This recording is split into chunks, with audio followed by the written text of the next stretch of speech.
Hello, નમસ્તે મિત્રો.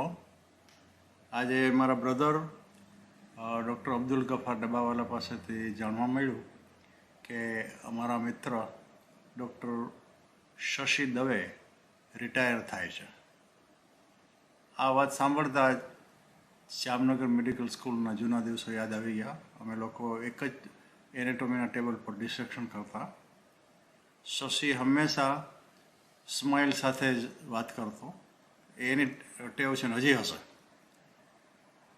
તો શશી સાથેના બધા સંસ્મરણો ખૂબ જ સોનેરી છે. અમે ખૂબ જ જોક્સ કરતા, મસ્તી કરતા, હજી યાદ છે એ બધું. અને શશી સિન્સિયર માણસ છે. અને મેં ઘણા પાસેથી સાંભળેલું છે કે અમરેલીમાં પીડિયાટ્રિશિયન તરીકે બહુ જ સિન્સિયરલી કામ કરેલું છે અને લોકોમાં એકદમ લોકપ્રિય છે એ.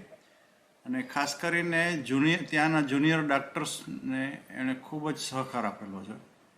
મારા બ્રધર ડૉક્ટર અબ્દુલ ગફાર ડબ્બાવાલાએ તો મને ત્યાં સુધી કીધું કે ડૉક્ટર શશી દવે અહીંયા અમરેલીમાં હતા એટલે તમારી ઉણપ જણાણી નહીં, એટલું મારું ધ્યાન રાખ્યું છે. એટલે આ ઉપરથી એ ખ્યાલ આવે છે કે એ વ્યક્તિને કેટલો પ્રેમ કરી શકે છે. અને સૌથી પહેલાં હું શશીને ખૂબ ખૂબ અભિનંદન આપું છું બે વસ્તુના. એક તો પહેલી વસ્તુ એ કે એણે આટલી સફળતાથી એની બધી કારકિર્દી એણે પૂરી કરી અને હવે એમ કે રિટાયરમેન્ટ પણ જ્યારે હેલ્ધી છે અને બહુ સારા ટાઈમે થાય છે રિટાયરમેન્ટ. એટલે બંને અભિનંદનને પાત્ર છે, બંને વસ્તુ. હવે મને એવું લાગે છે કે જો જિંદગી એક વાક્ય હોય તો એમાં જે રિટાયરમેન્ટનું સ્ટેજ આવે છે એ પૂર્ણવિરામ નથી, અલ્પવિરામ છે. અને એ અલ્પવિરામ પછીનું જે વાક્ય કે એને આપણે કહીએ કે પછીની જે જિંદગી છે એ જ ખરેખર ઇન્ટરેસ્ટિંગ અને આનંદદાયક વધારે થઈ શકે. મેં જ રિટાયરમેન્ટ લીધું પેશન્ટ કેરમાંથી આજથી લગભગ 1 વર્ષ પહેલાં.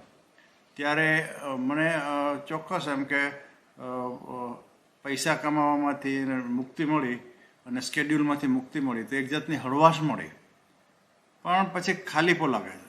એટલે એ ખાલીપો ભરવા માટે આપણે કંઈક નિસ્વાર્થ ભાવને કંઈ સાર્થક કરીએ અથવા તો જનકલ્યાણ વિશેની કોઈ આપણે પ્રવૃત્તિ કરીએ એ ખૂબ જરૂરી છે. અને શશી તો પહેલેથી જ કરે છે એટલે મને ખ્યાલ છે કે એને આ બાબતનું ઇમ્પોર્ટન્સ ખબર જ છે.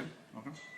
અને આ તકે હું શશીને મારો એક શેર અર્પણ કરું છું જે ખાસ રિટાયરમેન્ટ માટે લાગુ પડે છે.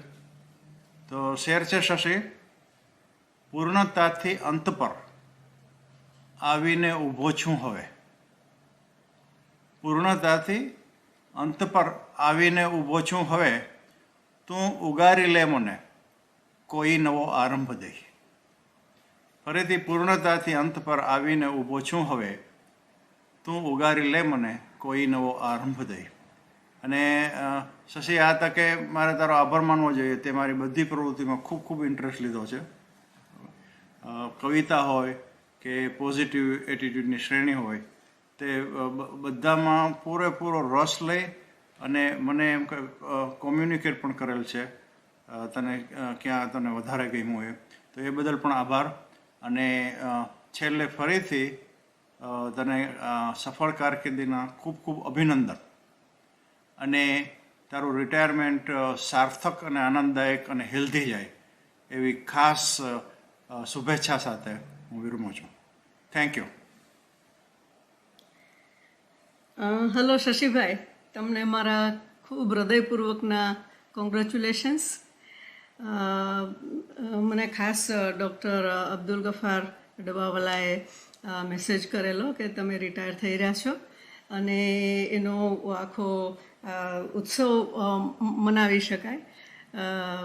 તમે બહુ જ સુંદર રીતે પેશન્ટ કેર કરી છે. આટલા વર્ષો તમે તમારા અમૂલ્ય વર્ષો પેશન્ટની સેવા પાછળ આપ્યા છે. અને ઉપરાંત ડૉક્ટર અબ્દુલ ગફાર ડબ્બાવાલા જેવા બીજા પણ ઘણા ડૉક્ટર્સને તમે માર્ગદર્શન આપ્યું છે અને એમને પૂરો સપોર્ટ અને સહકાર આપ્યો છે. તો એ બદલ પણ તમને એક કોંગ્રેચ્યુલેશન્સ. અને રિટાયરમેન્ટ એ તો બહુ સુંદર સ્ટેજ છે. તમે આટલું કામ કર્યા પછી એક જે આનંદ હોય એ કર્યાનો અને એક સંતોષ હોય સેવા આપ્યાનો, તો એની સાથે તમે રિટાયર થઈ રહ્યા છો. અને મને ખબર છે તમને બીજી ઘણી ગમતી પ્રવૃત્તિઓ છે કે જે તો કદાચ તમે એટલો ટાઈમ ન ફાળવી શક્યા હો અત્યાર સુધી, અને હવે તમને પૂરતો ટાઈમ મળશે કે જેમાં તમને ગમતી બધી પ્રવૃત્તિઓ તમે કરી શકો. મને તો રિટાયરમેન્ટ બહુ જ ફળ્યું છે અને હું તો ખૂબ જ જલસા કરું છું અને બહુ મજા કરું છું. તો તમે પણ એવા જલસા કરો. અને મને ખબર છે તમને આધ્યાત્મિક માર્ગમાં ખૂબ જ ઇન્ટરેસ્ટ છે, તો એમાં તમે ખૂબ જ સફળ રહો એવી હૃદયપૂર્વકની પ્રાર્થના અને શુભેચ્છાઓ. Again congratulations.